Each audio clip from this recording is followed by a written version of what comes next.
능력이 우리를 지켜주시니 주 하나님을 높이 찬양하네.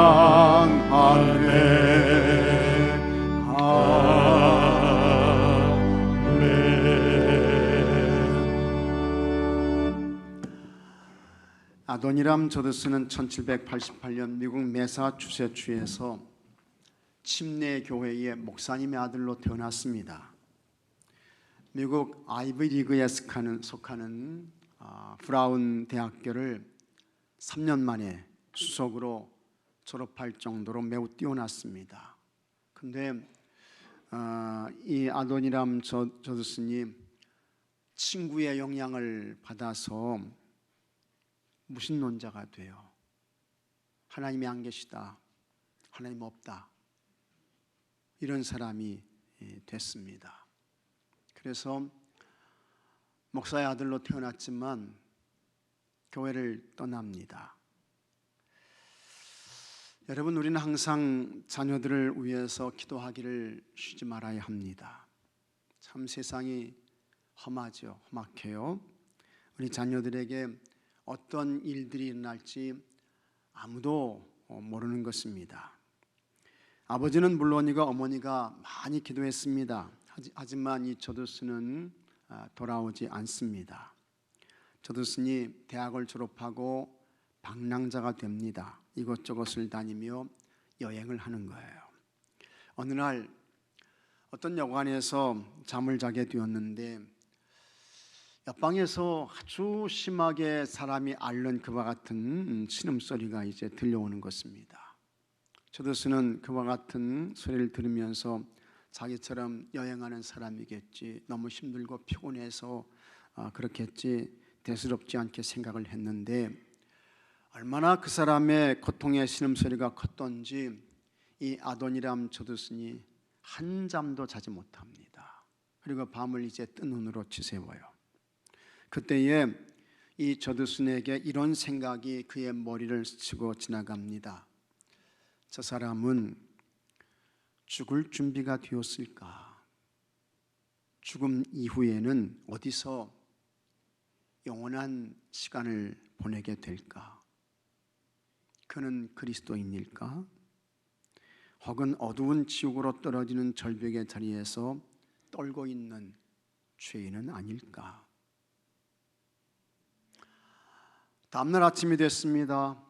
일찍 이 저드슨이 주인을 찾아갑니다. 그리고는 밤새도록 고통으로 신음했던 사람이 어떻게 됐습니까? 라고 물어요. 그때에 이 여관 주인이 새벽에 죽었습니다. 그렇게 이제 이야기를 합니다. 저드슨이 그 사람이 누구인지를 묻습니다. 그때 주인으로부터 들은 대답은 이 저드슨의 인생에서 최고의 충격적인 사실로 다가오게 됩니다. 이 젊은 청년이 브라운 대학의 로스쿨을 졸업했다고 했습니다. 그리고 여관 주인이 그의 이름을 말해주는데 죽은 청년의 이름을 듣는 순간 이 저드슨은 그의 심장이 멈추는 것 같았습니다. 큰 고통 속에서 신음하며 죽은 사람은 바로 대학 다닐 때에 자신을 무신론자가 되게 했던 그 친구였습니다. 그 친구가 바로 옆에서 죽은 거예요. 저드슨이 친구의 장례를 마치고 돌아오면서 다음과 같이 말합니다. 이제 그는 죽었다. 그의 영혼은 지옥에 버려진 것이다. 버려졌다. 버려졌다. 버려졌다. 그런데 이 저드슨이 친구의 죽음을 보고 그의 영혼도 버려진 상태에 있다는 것을 깨닫게 됩니다. 이게 하나님의 은혜죠. 그래서 그는 즉시 여행을 중단해요. 그리고 아버지가 목회하고 있는 그 교회로 돌아옵니다. 그리고는 그의 삶을 정리하면서 내가 이렇게 인생을 살면 안 된다, 이런 생각을 하며 하나님의 도움과 은혜를 구하며 기도합니다. 그때에 하나님께서 이 아도니람 저드슨에게 감동을 주어서 이제 그를 엔도보 신학교에 이렇게 이제 가게 합니다. 그리고는 거기에서 신학을 공부하고 성경을 배우면서 다시 예수님이 그리스도 주님으로 믿어지게 되고 성령님께서 그에게 구원의 확신을 주십니다. 그때에 저드슨이 이렇게 말합니다. 나는 비로소 하나님을 만났습니다. 그리고는 1812년 그의 나이 24세 때에 그의 아내 낸시와 함께 인도의 선교사로 떠나게 됩니다. 이 아도니람 저드슨이 미국 최초의 해외 선교사가 됩니다. 그러나 선교지에서의 생활은 쉽지 않았습니다. 문화의 장벽이 있습니다. 언어의 장애도 있어요. 완전히 다른 음식과 생활, 정부의 간섭 등으로 인도 선교를 중단하게 됩니다. 그때 저드슨은 포기하지 않고 선교지를 인도에서 버마, 지금의 미얀마로 옮기게 됩니다. 하지만 미얀마에서의 선교도 쉽지 않습니다. 열병으로 죽음의 고비를 몇 번 넘깁니다. 풍토병으로 자녀들을 먼저 하나님 나라로 보내는 아픔도 겪어요. 그의 아내는 미얀마 선교 13년 만에 죽음을 맞습니다.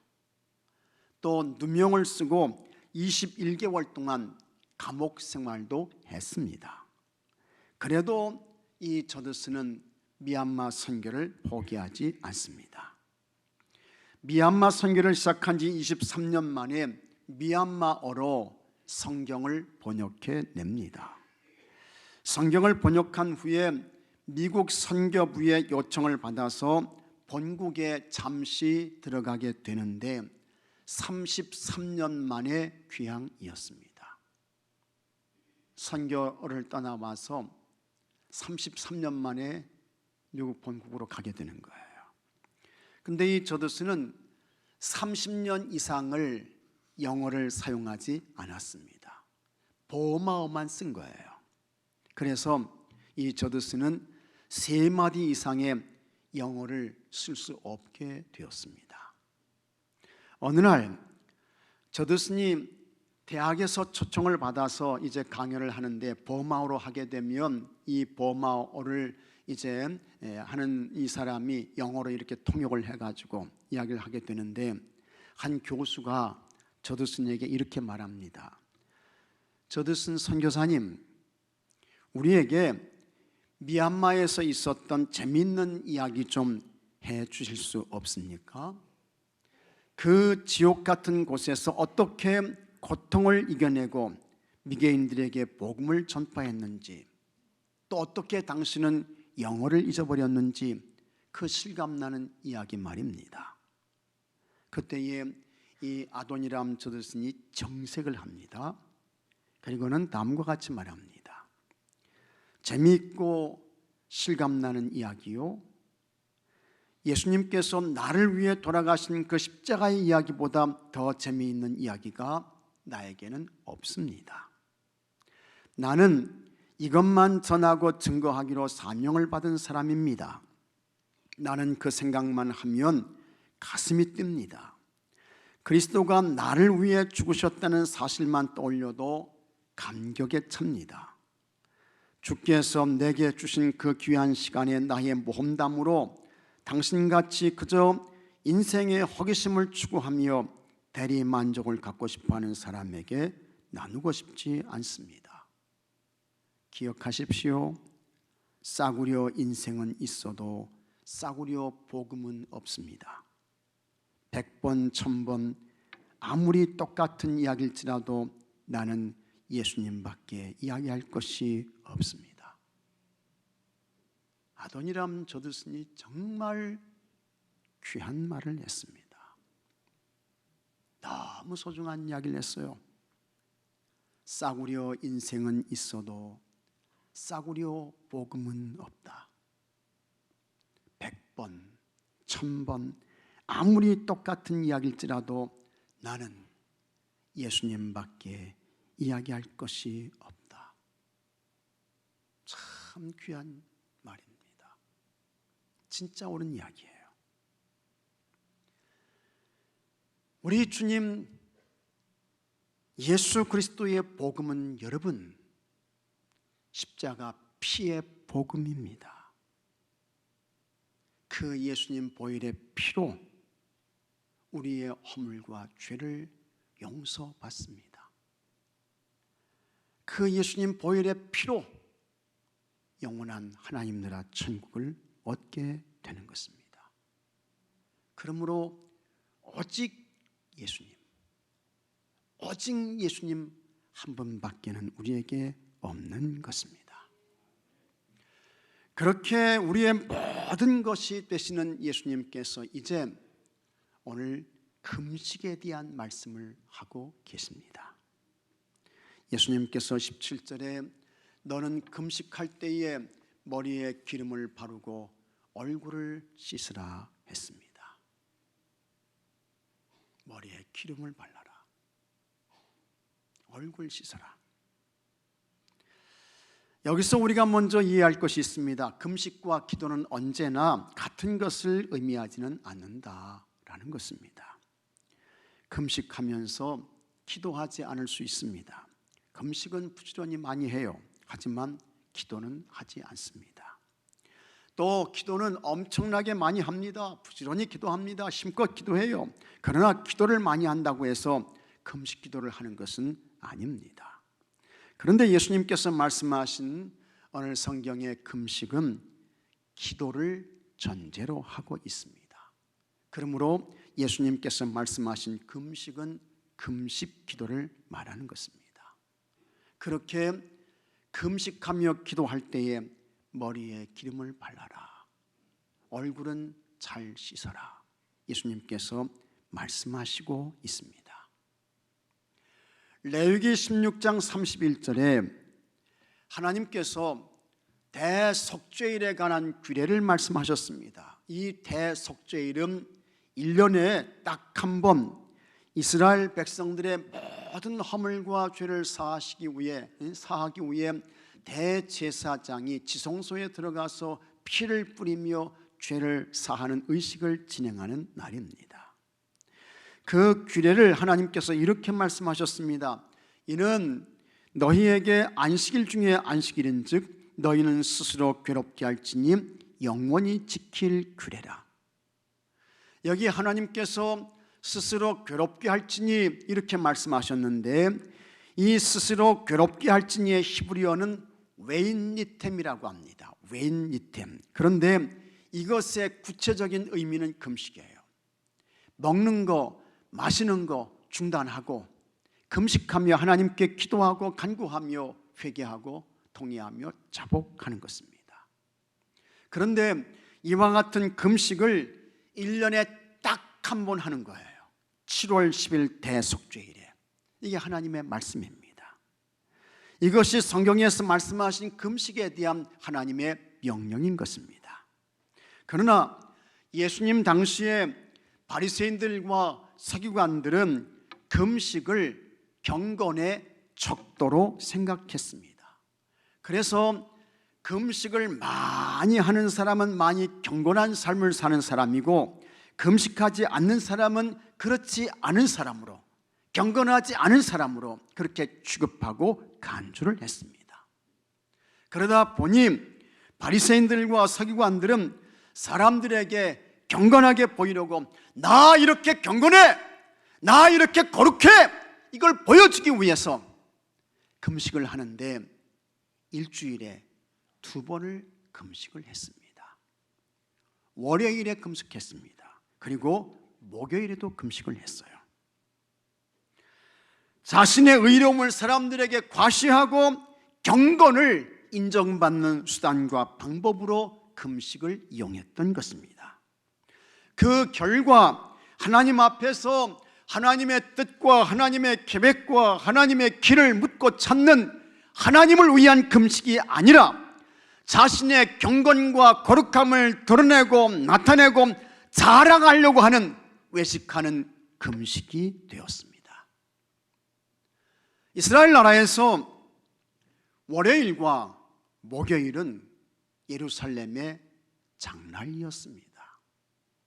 장날이면 원극 각처에서 사람들이 많이 모여들잖아요. 수많은 사람들이 와요. 바리새인과 서기관들이 이 때를 놓치지 않았습니다. 자신들이 금식하고 있다는 것을 고의로 노출시켰습니다. 그래서 머리를 막 헝클어지게 해요. 그 다음에 얼굴은 온갖 슬픈 표정을 그냥 다 짓는 것입니다. 의도적으로 그렇게 했습니다. 어떤 유대인은 그것도 모자라서 참 자신이 진짜 아주 최고의 경건한 모습으로 금식한다고 하는 것을 보여주기 위해서 머리에 홧가루를 뒤집어 썼습니다. 지금 뒤집어 쓰고 있잖아요.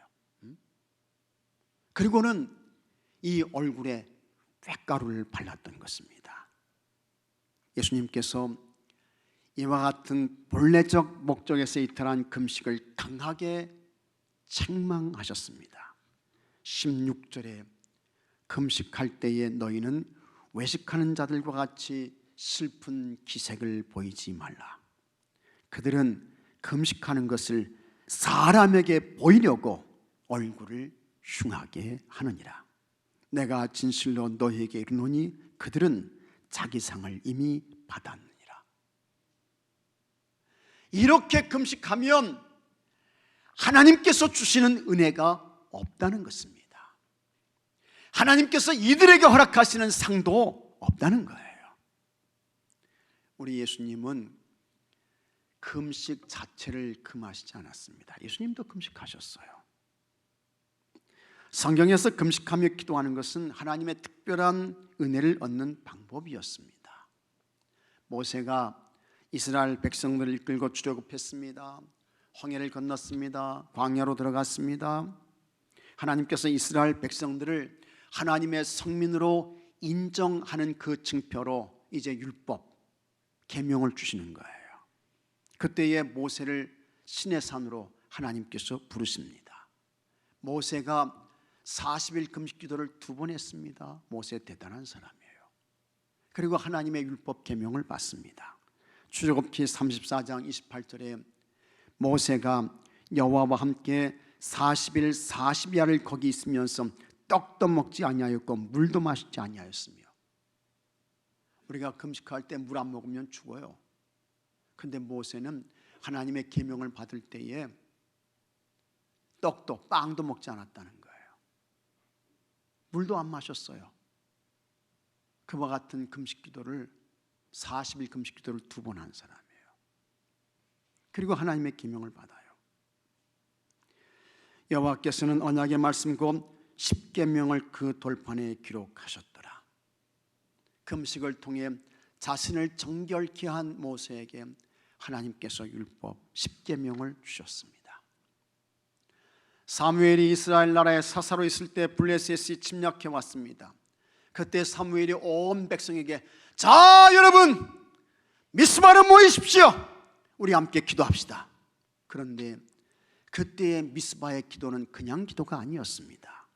사무엘상 7장 6절에 그들이 미스바에 모여 물을 기도 여호와 앞에 붓고 그날 종일 금식하고 거기에서 이르되 우리가 여호와께 범죄하였나이다 하니라.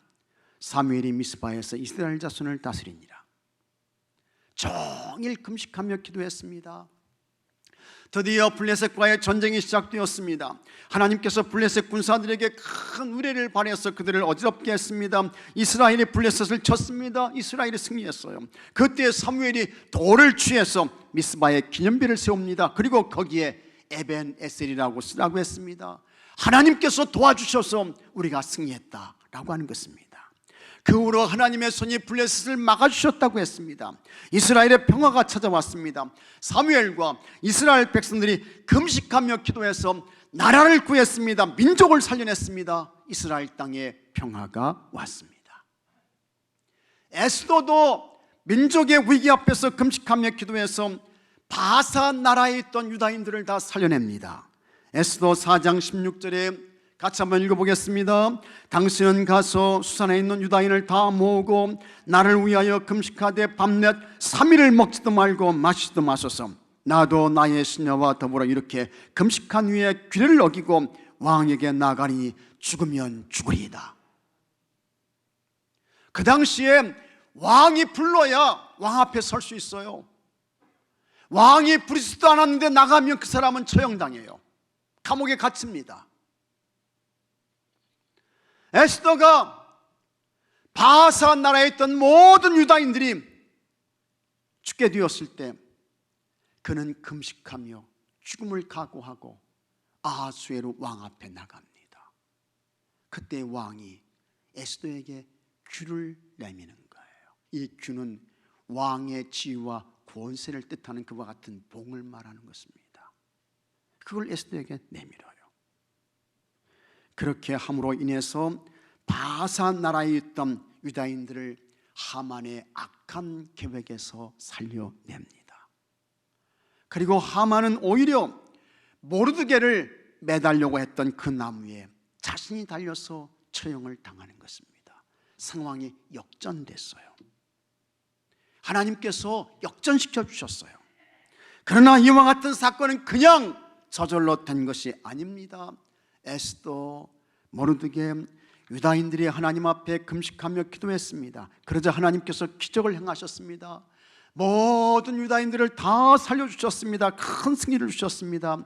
기가 막힌 일들을 하나님께서 행하셨던 것입니다. 신약 성경으로 오게 되면 우리 예수님께서 하나님의 공생애의 사역을 시작하시기 전에 먼저 예수님이 금식하며 기도하시는 거예요.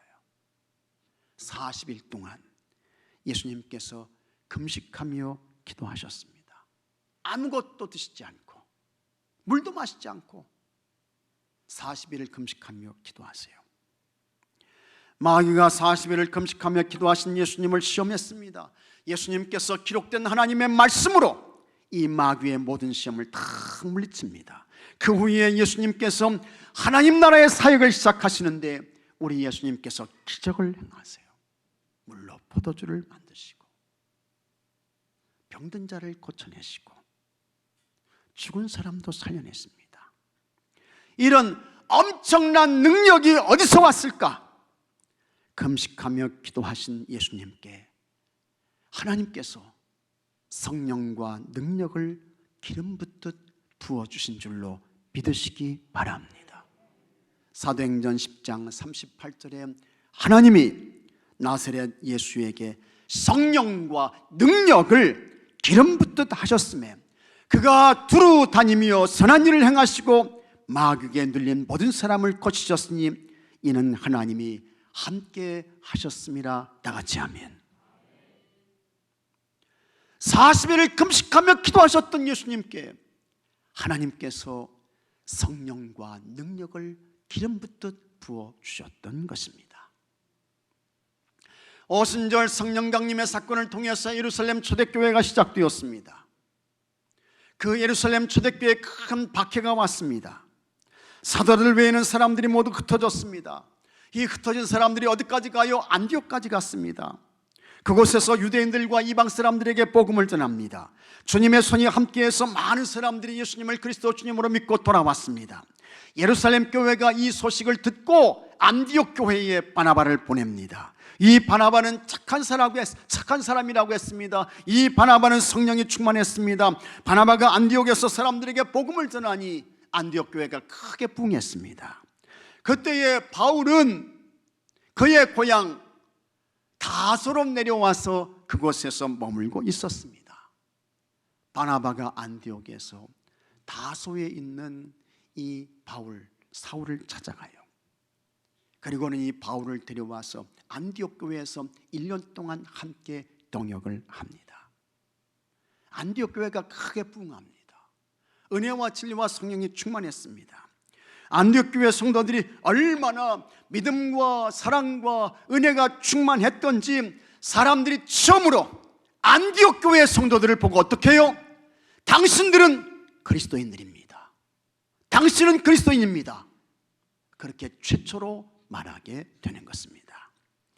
그 안디옥 교회가 처음으로 선교사를 파송하게 됩니다. 선교사를 보내는 거예요. 그 선교사가 바울과 바나바였습니다. 그런데 안디옥 교회가 바울과 바나바를 선교사로 파송할 때에 그냥 보내지 않아요. 선교사를 보내는데 그냥 보내지 않습니다. 선교사를 처음 파송하는데 이게 너무 소중하잖아요. 이게 너무 귀하잖아요. 그 다음에 또 이들을 보내는데 위험한 거예요. 어떤 위험을 당할지 알지 못하는 거야. 그래서 안디옥 교회와 성도들이 이들을 선교사로 보낼 때 그냥 보내지 않습니다. 교회와 성도들이 다 금식하는 거예요. 그리고 기도하면서 이 바울과 바나바를 선교사로 파송합니다. 사도행전 13장 2절에 주를 섬겨 금식할 때에 성령이 이르시되 내가 불러시키는 일을 위하여 바나바와 사울을 따로 세우라 하시니 이에 같이 하겠습니다. 금식하며 기도하고 두 사람에게 안수하여 보내니라. 아멘. 금식하며 기도하고 두 사람에게 안수하여 보내니라. 이것이 주후 47년 사도 바울의 제1차 전도 여행입니다. 사도 바울의 제1차 전도 여행은 대성공이었습니다. 가는 곳곳마다 기적이 일어나고 능력이 펼쳐지고 악한 귀신의 세력들이 쫓겨가고 하나님의 놀라운 역사가 일어나게 됩니다. 어떻게 바울과 바나바가 이와 같은 사역을 감당할 수 있었을까? 그냥 된 거 아니에요. 안디옥 교회와 성도들이 금식하며 바울과 바나바를 보내고 금식하며 도우니 가는 곳곳마다 놀라운 하나님의 역사, 성령의 능력이 펼쳐지게 되었던 것입니다. 이렇게 여러분, 금식 기도는 바르게만 하면 엄청난 능력이 있음을 믿으시기 바랍니다. 놀라운 역사를 경험하게 돼요. 하나님의 때에 하나님께서 생각지 못했던 방법으로 우리 하나님께서 역사해 주시는 것입니다. 그러므로 금식 기도는 절박한 상황을 만났을 때, 여러분 인생에서 최고의 위기가 닥쳤을 때 장벽을 허무는 아주 강력한 무기인 것을 깨닫고 믿으시기 바랍니다. 믿습니까 여러분? 큰 영적인 무기가 되는 것입니다. 여러분들 중에 나도 금식하며 하나님께 기도해야지 라는 마음에 감동이 오시는 분들이 있습니까? 그거 하나님께서 주시는 감동이에요. 성령님께서 주시는 은혜인 것입니다. 성령님께서 너 지금 이러고 있을 때가 아니야, 금식하며 기도해야지, 감동 주시는 거예요. 은혜 주시는 것입니다. 그때에 하나님 나 배고파서 못해요, 힘들어서 안 돼요, 거절하지 마십시오. 도망가지 마세요. 성령님의 감동과 주님의 음성을 듣고 금식하며 기도하면 여러분, 하나님께서 막힌 것을 뚫어주십니다. 하나님께서 닫힌 것을 열어주신다고요. 하나님께서 묶인 것을 풀어주십니다. 치유도 주십니다. 회복도 주십니다. 영적인 소성함도 주십니다. 자녀들이 예배의 사람으로 돌아와요. 여러분의 삶 속에 하나님의 큰 역사를 보게 되는 것입니다. 미국 역사상 가장 커다란 위기는 남북전쟁이었습니다. 남북전쟁. 남과 북이 갈려서 미국이 싸워요. 이때 대통령은 여러분이 잘 아시는 아브라함 링컨이었습니다. 링컨은 참 훌륭한 사람이에요. 이 사람은 대통령이 업무를 보는 백악관을 기도실로 만든 사람, 이 사람이 링컨이야. 영적인 거인입니다. 그때 링컨은 이 난국을 타개할 방법은 기도밖에 없다는 영적 판단을 하고 그는 국민들 앞에 이와 같은 연설을 하게 됩니다. 이 나라를 황폐화시킨 남북전쟁의 끔찍한 재난이 바로 우리 죄악으로 인한 하나님의 징벌일지 모른다는 사실에 두려워해야 하지 않겠습니까? 우리는 그동안 엄청난 복을 누렸고 오랫동안 평화와 번영을 구가하며 살았습니다. 그런데도 우리는 하나님을 잊었습니다. 무너지지 않는 성공에 취한 나머지 자만함에 빠졌습니다. 그 결과 우리를 구속하시고 보존하시는 은혜의 필요성을 망각하고 우리를 지으신 하나님께 기도하지 않았습니다. 이제 하나님의 권능 앞에 우리 자신을 겸손히 낮추고 이 나라의 죄악을 자백하며 그분의 자비와 용서를 간구하는 것이 우리의 의무라고 생각합니다. 그러므로 이제 나는 상원의 요청에 따라 그리고 상원의 교례에 전적으로 공감하며 1863년 4월 30일 목요일을 따로 지정하여 국가적 겸손과 금식과 기도의 날로 선포하는 바입니다. 참 훌륭합니다. 우리나라에는 이런 대통령이 나오질 않아요. 이런 지도자가 없어. 하나님께서 링컨 대통령과 미국 사람들이 금식하며 하나님 이 나라 지켜주세요, 이 나라가 하나가 되게 해주세요, 금식하며 간구하는 것을 보셨습니다. 하나님 들으셨어요. 그래서 하나님께서 링컨 대통령에게 승리를 주십니다. 전쟁할 때 남군이 이기는 거예요. 북군이 막 쳐. 근데 하나님께서 은혜를 베푸셔서 북군이 이기게 하셨습니다. 그리고 마침내 흑인노예 해방이라고 하는 위대한 과업을 이루고 미국을 하나로 통합하게 되는 놀라운 역사를 이루어냈던 것입니다. 영국의 복음주의 설교자 아도 윌리스는 금식기도에 대하여 다음과 같이 말했습니다. 우리가 순수한 마음과 올바른 동기로 금식기도를 한다면 잠긴 문을 열 수 있는 유일한 열쇠가 될 수 있을 것이다. 맞아요.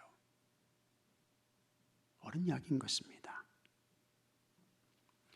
우리가 사는 세상을 한마디로 표현하면 뭐라고 말할 수 있을까? 여러분, 육신의 정욕을 쫓아가는 세상입니다. 사람들이 모두 육신의 정욕을 따라갑니다. 그러나 사도 바울은 육신의 정욕대로 살면 반드시 죽을 것이라고 했습니다. 로마서 8장 12절에 그러므로 형제들아 우리가 빚진 자로 돼 육신에게 져서 육신대로 살 것이 아니니라. 너희가 육신대로 살면 반드시 죽을 것이로되 영으로서 몸의 행실을 죽이면 살리니 했습니다. 영으로서 몸의 행실을 죽이라고 했습니다. 여기서 몸의 행실은 육신의 삶을 뜻해요. 먹고 마시고 즐기는 것으로 인생을 살며 거기에 모든 시간을 다 쏟아붓는 것입니다. 그러나 그렇게 살면 그 사람, 그런 나라는 반드시 죽는다고 했습니다. 육신은 넉넉해지고 육신은 풍성해지나 영적인 거지가 되는 것입니다. 영적인 빈혈이 와요. 큰 영적 위기를 맞습니다. 이때 우리의 연약함을 도와주시기 위해 탄식하며 기도하시는 성령님께서 금식하며 기도하라고, 먹고 마시는 것 중단하고 기도하라고 감동을 주십니다. 이것이 사람의 소리인가요? 아닌 것입니다. 하나님의 음성, 성령님의 감동인 것입니다. 주님께서 말씀하신 거예요. 그리고 주님의 음성에 순종해서 금식하며 기도하면 하나님께서 은혜를 주시는 것을 믿으시기 바랍니다. 하나님께서 도와주세요. 하나님께서 치유해 주세요. 하나님께서 회복도 주시는 것입니다. 어떤 서울에 있는 교회에서 있었던 일입니다. 우리 교회는 이런 교회가 아니에요. 서울에 있는 교회가 그래요. 남선교 회원들이 토요일에 함께 모여서 단합과 친교의 목적으로 산행을 하게 되었습니다. 우리 한번 산에 가서 서로 삶을 나누고 은혜를 나누고 우리 더 가까이 거리를 좁히고 이제 그래 보자 해서 이제 산행을 하기로 한 거예요. 목사님은 주일을 준비하기 때문에 산행을 떠나는 이 남선교 회원들과 동행할 수 없었습니다. 남선교에 속한 분들이 다 이제 산에 갈 준비를 하고 옷을 입고 신발을 신고 여기 이제 뒤에 배낭을 메고 작은 배낭을 메고 다 이렇게 이제 모였어요. 목사님께서 아주 간절하게 안전하고 평안한 친교와 화합에 좋은 그와 같은 산행이 되게 해주세요. 간절히 축복하며 기도하고 이제 이 남선교인들을 보냈습니다. 산행을 떠난 거예요. 그런데 안타깝게도 산에 갔던 두 사람이 다치는 사고가 발생했습니다. 두 사람이 다쳤어요. 하여튼 교회에서 이런 일들이 일어나게 되면 참 힘들잖아요. 어려워지잖아요. 누가 책임져야 하느냐 막 이런 문제가 일어나고 이제 그러잖아요. 근데 이제 한 사람은 많이 다치지 않아서 그냥 이렇게 조금 치료하고 돌아왔고, 또 한 사람은 조금 많이 심하게 다쳐서 이제 현지 병원에서 치료를 받고 그곳에 입원하게 되었습니다. 사람들이 서울로 돌아왔는데 다른 사람은 다 그렇지 않은데 그 가운데 한 사람이 목사님께 찾아와 가지고 목사님께 하는 말이, 목사가 영빨이 없어서 이런 일들이 일어났다 하면서 막 따지고 덤비는 거예요. 우리 교회는 이런 분들이 없죠. 서울 교회는 이런 분들이 있는 것 같아요. 목사가 영빨이 없어서 이런 일들이 일어났다고. 그때에 목사님께서 이렇게 대답했대요. 무슨 소리냐? 목사가 기도했기 때문에 안 죽은 거 아니냐? 목사님이 그렇게 이야기했다는 거예요. 맞아요. 옳은 이야기죠. 기도했기 때문에 그 정도지. 감사해야죠. 며칠이 지났습니다. 병원에 입원했던 분의 아내가 목사님을 찾아왔습니다. 남편이 목사님께 꼭 보여드리고 헌금을 하라고 했다는 것입니다. 그 감사헌금 봉투에는 이렇게 적혀 있었습니다. 사고 가운데서 지켜주신 하나님께 감사합니다. 감사하죠. 여러분, 기도하면 하나님께서 지켜주십니다. 하나님께서 도와주세요. 그리고 금식하며 기도하면 하나님께서 더 크고 놀라운 은혜를 베풀어 주시고 엄청난 기적을 행해 주시는 것을 믿으시기 바랍니다. 그런데 이와 같은 금식은 사람에게 보이는 외식적인 금식이 아닙니다. 하나님께 보이는 그와 같은 금식을 하셔야 돼요. 그것이 옳은 금식, 바른 금식인 것입니다. 18절에 이는 금식하는 자로 사람에게 보이지 않고 오직 은밀한 중에 계신 내 아버지께 보이려 하려 함이라. 은밀한 중에 보시는 내 아버지께서, 같이 하겠습니다. 갚으시리라. 다시 한번요. 갚으시리라. 여러분들이 은밀한 중에 우리가 금식할 때 하나님은 다 보시고 들으신다. 이와 같은 마음을 가지고 하나님 앞에 바른 금식, 옳은 금식을 해서 하나님께서 주시는 기적과 능력을 보고 경험하고 좋은 것으로 갚아주시는 하나님의 은혜를 받고 누리시는 여러분들이 되시기를 축복합니다. 다 같이 기도하겠습니다. 하나님 감사합니다. 우리가 이 세상의 삶을 살아갈 때에 생각지 못했던 큰 곤경, 어려움, 위기를 당할 수 있습니다. 그때에 성령님께서, 주님께서 금식하며 기도하라고 감동을 주십니다. 지체하지 않게 하시고 머뭇거리지 않게 하여 주옵시고 먹고 마시는 거 중단하고 전심으로 기도할 때 하나님께서 꼭 필요한 은혜를 주시고 기적을 주시고 능력을 행해 주시는 줄로 믿습니다. 그때에 사람에게 보이기 위한 그와 같은 금식이 아니고 은밀한 중에 하나님께서 보시고 응답하시고 은혜를 베풀어 주신다고 하는 그와 같은 바른 영적인 자세와 옳은 태도로 아버지 하나님 기뻐하시는 금식해서 하나님의 놀라운 능력과 역사를 보게 해 주옵시고 하나님께 큰 존귀 영광을 올려드리는 우리 교회와 성도들이 되게 하여 주시옵소서. 우리 주 예수 그리스도 이름으로 간절히 기도하옵나이다. 아멘. 이 시간 치유와 회복에 기도하겠습니다.